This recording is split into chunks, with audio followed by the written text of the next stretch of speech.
How to backhand loop fast backspins, Part 1. A slightly open racket head causes you to push or lift too much, preventing you from generating enough friction on the ball. When your opponent hits a deep backhand, the most important thing is not to drop your backswing too low. The lower it is, the easier you'll get jammed by the ball. Often, the reason you can't loop a backspin ball and keep hitting the net is due to your own technical errors. Especially on service return, your hand is too low. This is why the error rate on returns is much higher than on third ball attacks. Your backhand backswing is simply too low. Against this kind of fast backspin serve, if your backswing is too low, you will get jammed every time. Even I can't loop it, I get jammed and lose the point. To handle this fast backspin, keep your racket hand at approximately the same height as the table.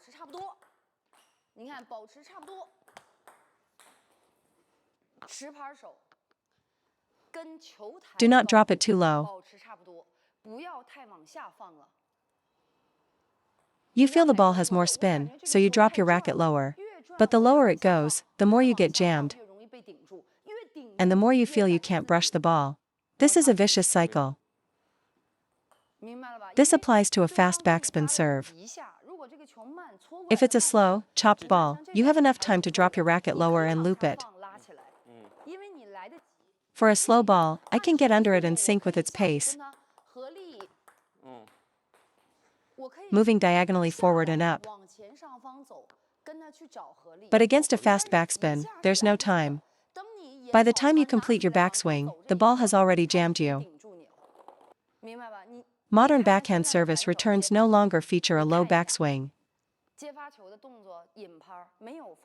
The racket stays level with the table. We used to be taught to go down to generate power, but now it's all about a backward swing to avoid being jammed. With the 40+ ABS ball, the spin is reduced. The key is to avoid being jammed by the pace. This allows you to complete your stroke and is crucial for making the return. So, when returning a fast backspin serve, you can use a backward backswing without dropping the racket too low, and then drive forward.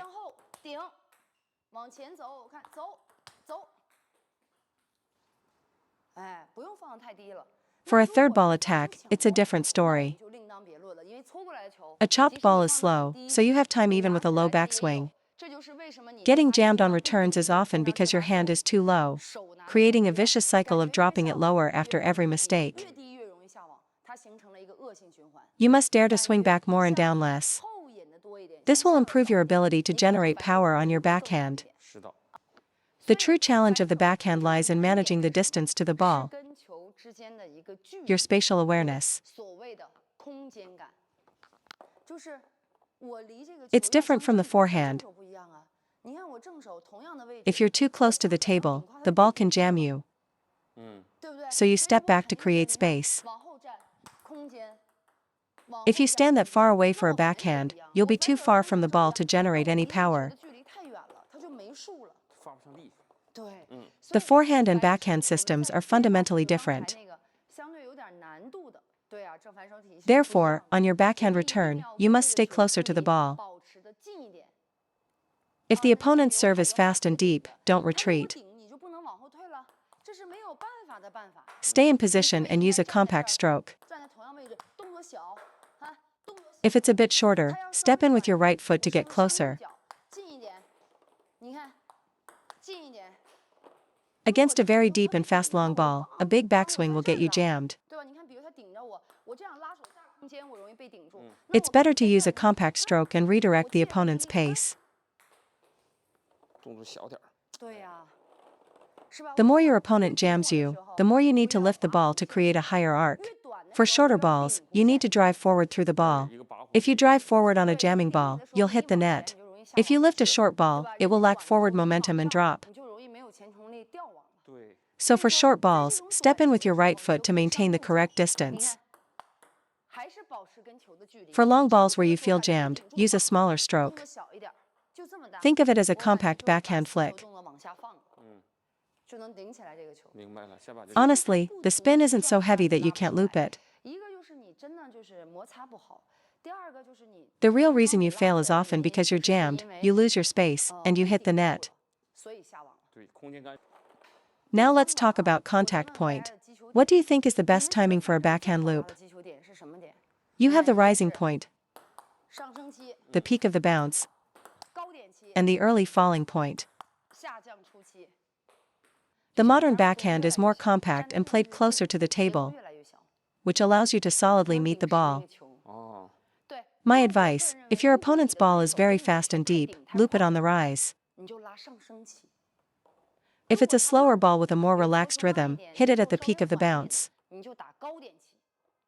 Because the faster and deeper the ball, the more comfortable it is to use its pace by contacting it on the rise.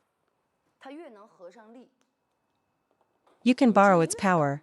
The more you wait, the less space you have, unless you step back to take it on the fall. When your opponent is jamming your backhand, creating space is the most important thing. When you're close to the table, waiting for a jamming ball only puts you at a disadvantage.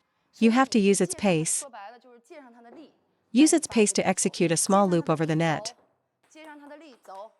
You're actually borrowing energy. Now, if they give you a slow, floaty chop or push, wait for it at the peak of the bounce and generate your own power. If you try to rush a slow, floating ball, you won't connect properly and will likely make an error. Against a fast backspin, stand your ground close to the table and contact it on the rise. It's much easier to handle. On the rise, use a compact stroke to lift the backspin ball.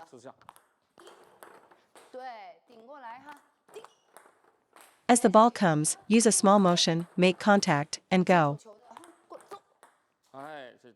That's the feeling. It's effortless. By using the power from your forearm and wrist, the return becomes very easy.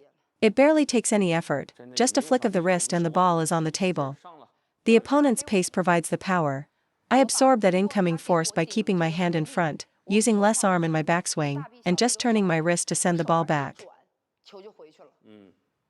My feeling is, if he can counterloop that shot, I'll concede the point. That return is very spinny. Don't be afraid of fast, deep balls, like a long push to your backhand. Don't back away.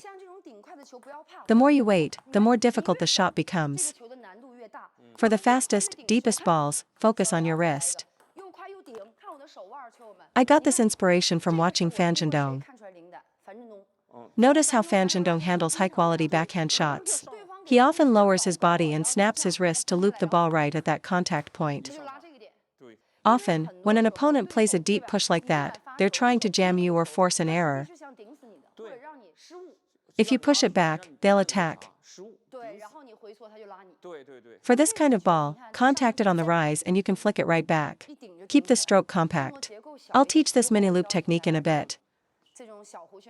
Keep the stroke structure compact, meet the ball at the peak as it comes forward, and extend your hand to meet it.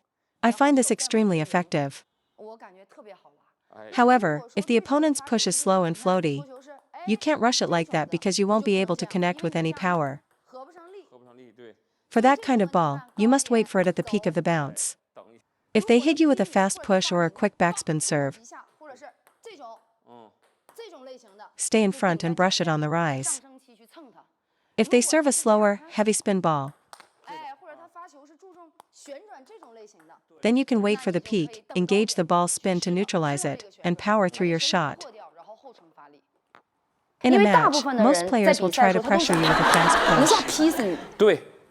But the faster they push, the easier it is for you to counter. Watch the ball, get your stance low and stable, and go.